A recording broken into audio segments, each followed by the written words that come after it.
Soyez les bienvenus à notre paroisse invisible, traçons sur nous le signe de la croix, car c'est Dieu qui nous rassemble au nom du Père, du Fils et du Saint-Esprit. Amen. Prions pour nos frères et sœurs malades.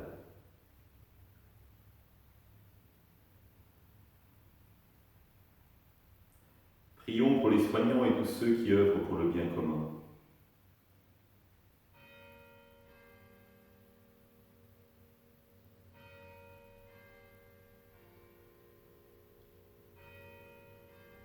Prions pour tous ceux qui sont dans l'angoisse, la solitude, pour que l'Esprit Saint vienne les visiter.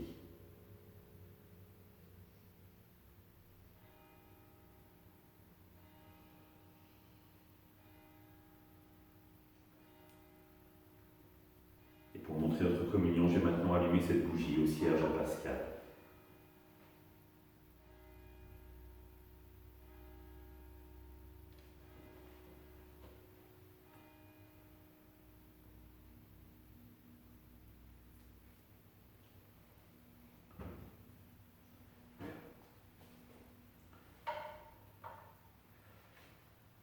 Dans l'évangile de Matthieu, quand ils eurent rejoint la foule, un homme s'approcha de lui et tombant à ses genoux, il dit « Seigneur, prends pitié de mon fils. Il est épileptique et il souffre beaucoup. Souvent il tombe dans le feu et souvent aussi dans l'eau. Je l'ai amené à tes disciples, mais ils n'ont pas pu le guérir. » Pendant la parole, Jésus dit « Génération incroyante et dévoyée, combien de temps devrais-je rester avec vous? Combien de temps devrais-je le supporter? Amenez-le-moi. » Jésus menaça le démon, il sortit de lui. Alors même l'enfant fut guéri. Alors les disciples s'approchèrent de Jésus et lui dirent en particulier « Pour quelle raison est-ce que nous n'avons pas pu réussir à l'expulser ?» Jésus leur répond « En raison de votre peu de foi. Amen, je vous le dis, si vous avez de la foi gros comme une graine de moutarde, vous diriez à cette montagne « Transporte-toi d'ici jusqu'à là-bas » et elle se transportera. Rien ne vous sera impossible. Acclamons la parole de Dieu. Louange à toi, Seigneur Jésus.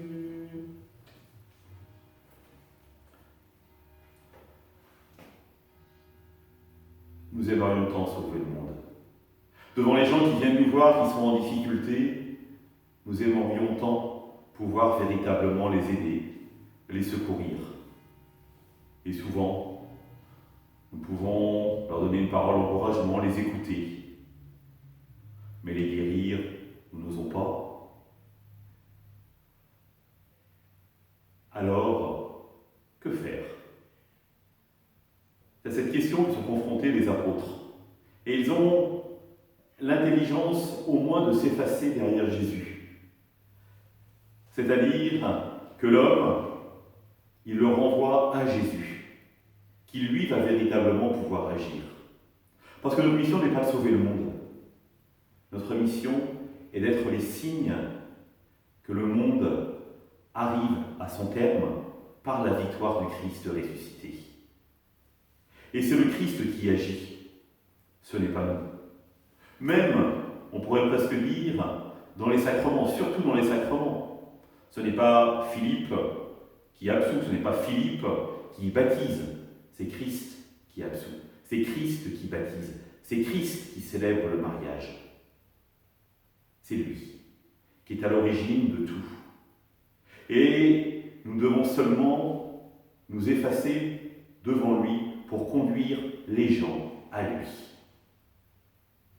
Mais il n'en demeure pas moins que ça ne nous dédouane pas de notre propre confiance en Dieu. Jésus, c'est à nous qu'il le dit aujourd'hui. Si vous aviez la foi grosse comme une graine de moutarde. Je vous rappelle que dans une autre parabole, Jésus nous dit que la graine de moutarde est la plus petite de toutes les graines. Donc autrement dit, si nous avions un tout petit peu de foi, alors nous réaliserions que rien n'est impossible. Parce que finalement, ce n'est pas avec nos propres forces que nous agirions, c'est avec la force même de Dieu. Et toutes nos difficultés de créature, et que nous comptons plus sur nos propres forces que sur la force de Dieu. Nous ne laissons pas suffisamment Dieu agir en nous. C'est ce qu'on appelle l'orgueil. C'est-à-dire se dire, avec mes propres forces, je vais résoudre la difficulté, le problème. Alors que sans Dieu, nous ne pouvons rien, et c'est Dieu lui-même qui va nous aider à avancer. C'est comme ce petit enfant. Nous sommes dans une maison, la famille est rassemblée pour le repas du midi. La maman a fait des frites, tout le monde est content. Et tout d'un coup, la bassine d'huile se renverse et prend feu. Le papa se précipite pour essayer d'éteindre le feu, trop tard.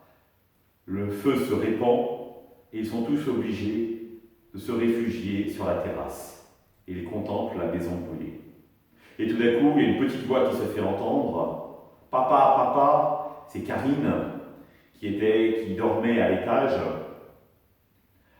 et qui est réveillée par les flammes. Le père et la mère veulent rentrer dans la maison, impossible. Et le père dit à l'enfant « Ouvre la fenêtre et saute !» L'enfant réussit à ouvrir la fenêtre, mais est aveuglé par la fumée. Il dit « Papa, je ne te vois pas !» Et le père lui dit « Moi je te vois, ça suffit, saute !» Et Karine a sauté et a atterri dans les bras de son papa. Je crois que c'est exactement la même chose de nous avec Dieu. Nous sommes invités à un moment donné à faire le saut de la foi, à sauter, même si nous ne voyons pas, mais à faire confiance à cette voix qui nous dit « Tu as du prix à mes yeux et je t'aime, alors saute dans mes bras. » Ensemble, nous nous tournons vers notre Dieu. Notre Père, qui es aux cieux, que ton nom soit sanctifié, que ton règne vienne, que ta volonté soit faite sur la terre comme au ciel. Donne-nous aujourd'hui notre pain de ce jour. Pardonne-nous nos offenses, comme nous pardonnons aussi à ceux qui nous ont offensés. Et ne nous laisse pas entrer en tentation, mais délivre-nous du mal. Amen. Que le Seigneur nous bénisse, nous accompagne notre journée, nous garde dans la paix, au nom du Père, du Fils et du Saint-Esprit. Amen. Je vous rappelle qu'il n'y aura que 3 messes célébrées sur la paroisse ce week-end, une à 18h30 à Grandchamp et 2 à 9h et à 11h à la chapelle. À demain.